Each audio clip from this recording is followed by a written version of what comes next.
साथियों, हमारे हिंदू सनातन धर्म ग्रंथों में यह साफ लिखा गया है कि बुरे कर्मों का फल हमेशा बुरा ही मिलता है, चाहे वह इंसान हो या भगवान। साथियों, यह बात प्रत्येक के लिए लागू होता है। और यह तो आप सभी जानते ही हैं कि मर्यादा पुरुषोत्तम अर्थात पुरुषों में उत्तम भगवान श्री राम ने अपनी पत्नी सीता को एक धोबी की बातों में आकर अयोध्या छोड़कर जाने को कह दिया था। लेकिन क्या आपको पता है कि एक समय माता सीता ने महापाप किया था, जिसकी सजा के रूप में उन्हें गर्भवती हालत में अपने पति से दूर रहना पड़ा था। माता सीता ने कौन सा पाप किया था और कौन था वह धोबी जिसकी वजह से माता सीता को वन में भटकना पड़ा था? इससे जुड़ी कथा आपको हमारी आज की हिंदू धर्म की इस प्रस्तुति में जानने को मिलेगी। दोस्तों, जिस कथा के बारे में मैं आपको बताने जा रहा हूं, उसका उल्लेख आपको रामायण में मिलेगा। दरअसल रामायण सैकड़ों भाषाओं में लिखी गई है और विभिन्न रामायणों में कई तरह की दंत कथाएं मिलती हैं। लेकिन सबसे प्रचलित रामायण वाल्मीकि रामायण और श्री रामचरितमानस को माना जाता है। और ऐसी ही एक दंत कथा माता सीता से जुड़ी हुई है, जिसके मुताबिक त्रेता युग में मिथिला नगरी में जनक नाम का राज्य हुआ करता था। राजा जनक की कोई भी संतान नहीं थी। एक बार यज्ञ के लिए जमीन खोदते समय उन्हें जमीन से एक छोटी सी कन्या मिली। कन्या के सुंदर नयन नक्श को देख राजा बहुत खुश हुए और उन्होंने उस कन्या को अपनी पुत्री के रूप में गोद ले लिया। और यही कन्या आगे चलकर सीता के नाम से जानी गई। जब सीता थोड़ी बड़ी हुई तो एक दिन वह अपनी सहेलियों के साथ अपने महल के बगीचे में घूम रही थी। तभी अचानक उनकी नजर एक तोते के जोड़े पर पड़ी, जो देखने में बहुत सुंदर थे।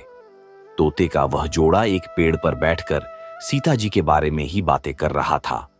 उनके मुख से अपने भविष्य की चर्चा सुनकर सीता जी को बड़ा आश्चर्य हुआ।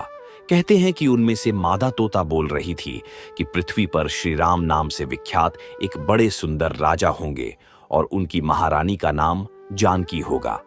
और यह श्री राम कोई और नहीं बल्कि भगवान विष्णु के अवतार स्वयं रहेंगे।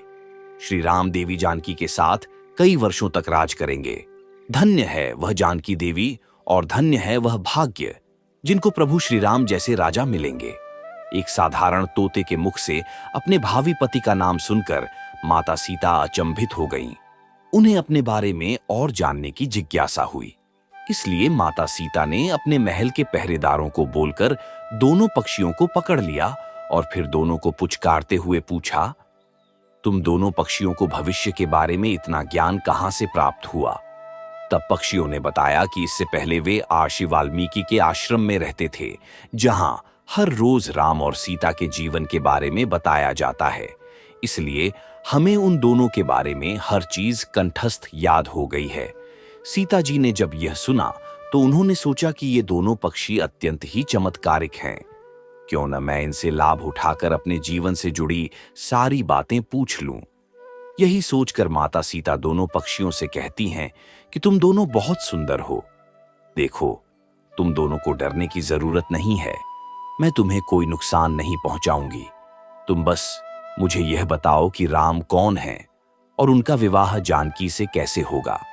तब दोनों पक्षी बताते हैं कि महर्षि वाल्मीकि रामायण नाम का एक ग्रंथ लिख रहे हैं, जिसमें उन्होंने बताया है कि अयोध्या में राजा दशरथ के यहाँ भगवान विष्णु मानव शरीर धारण करके उनके पुत्र के रूप में जन्म लेंगे, जो प्रभु श्री राम होंगे। बड़े होने पर श्री राम महर्षि विश्वामित्र और अपने छोटे भाई लक्ष्मण के साथ हाथ में धनुष लिए मिथिला आएंगे और वहां शिवजी के धनुष को तोड़कर जानकी से विवाह करेंगे।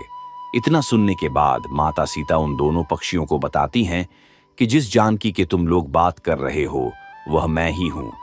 मैं सीता भी हूं और मैं जानकी भी हूं। इसीलिए तुम बताओ कि मेरे प्रभु श्री राम कैसे दिखते हैं।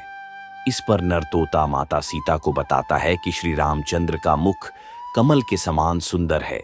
उनके नैन बड़े बड़े और खिले हुए हैं। उनकी नाक ऊंची और भुजाएं घुटनों तक जाती है। उनका गला शंख के समान है और उनकी सुंदरता का क्या वर्णन करूं। उनके गुणों का बखान तो सौमुख वाला भी नहीं कर सकता।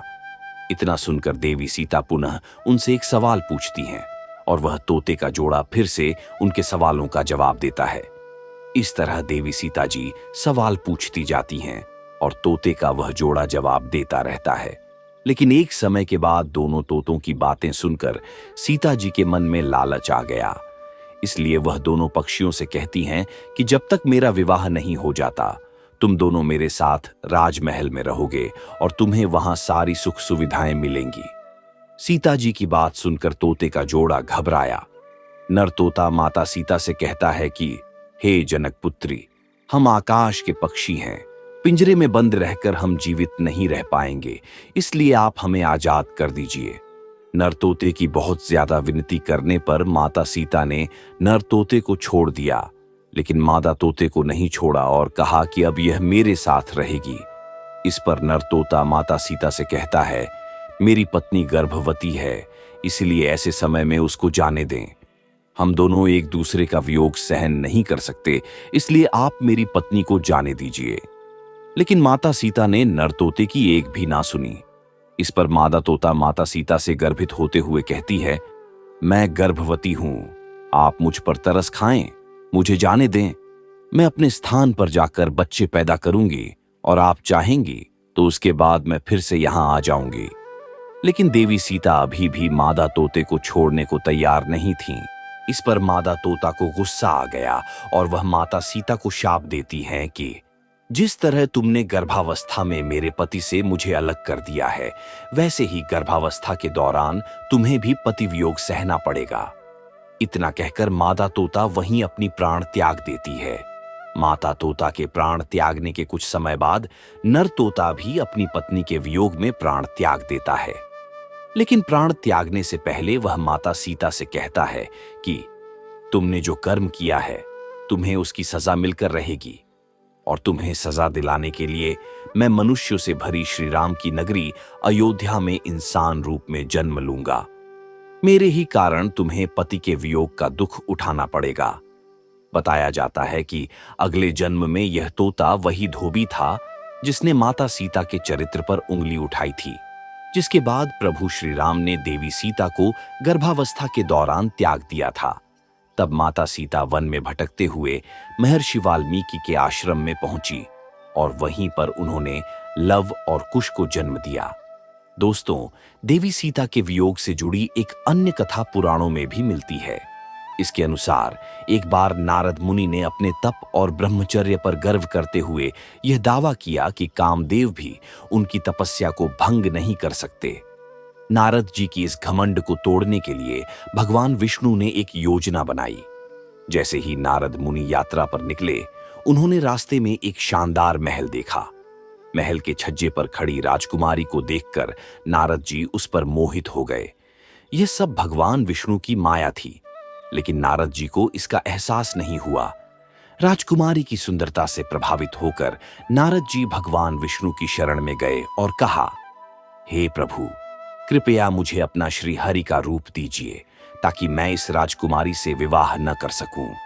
भगवान विष्णु ने उत्तर दिया, हे नारद जी, सावधान रहें, कहीं ऐसा न हो कि बाद में आप इस रूप के लिए पछताएं। दरअसल नारद जी राजकुमारी के रूप को देखकर भूल गए थे कि भगवान विष्णु का एक रूप वानर का भी है। विष्णु जी ने नारद जी को वानर रूप में बदल दिया। जब नारद जी राजकुमारी के स्वयंवर में पहुंचे तो सभी लोग उनके बंदर जैसे रूप को देखकर हंसने लगे। राजकुमारी ने भी उन्हें वरमाला नहीं पहनाई। उसी समय भगवान विष्णु सभा में प्रकट हुए और राजकुमारी ने उन्हें माला पहनाई। नारद जी इस स्थिति को देखकर हैरान हो गए और समझ नहीं पाए कि क्यों लोग उनका मजाक उड़ा रहे हैं। तभी उन्होंने महल के एक पात्र में पानी देखा और उसमें अपने बंदर वाले मुख को देखकर नारद जी गुस्से में आ गए। नारद जी ने भगवान विष्णु को शाप दे दिया, जैसे आज मैं स्त्री के लिए तड़पा हूं, वैसे ही तुम भी पृथ्वी पर जन्म लेकर स्त्री वियोग का सामना करोगे। इस कठोर शाप को सुनकर भगवान विष्णु ने अपनी माया को समाप्त कर दिया। नारद जी को अपनी गलती का एहसास हुआ और उन्होंने भगवान विष्णु से माफी मांगी। कहा जाता है कि नारद जी के शाप के प्रभाव से ही भगवान विष्णु को अपने राम अवतार में माता सीता के वियोग का सामना करना पड़ा। तो दोस्तों, आप हमें बताइए कि आपको क्या लगता है, माता सीता को प्रभु श्री राम से दूर रहने का कारण किसके शाप का था? कृपया अपने विचार कमेंट में साझा करें। अगर आपको वीडियो पसंद आई हो तो जय श्री राम लिखकर लाइक और सब्सक्राइब जरूर करें। धन्यवाद।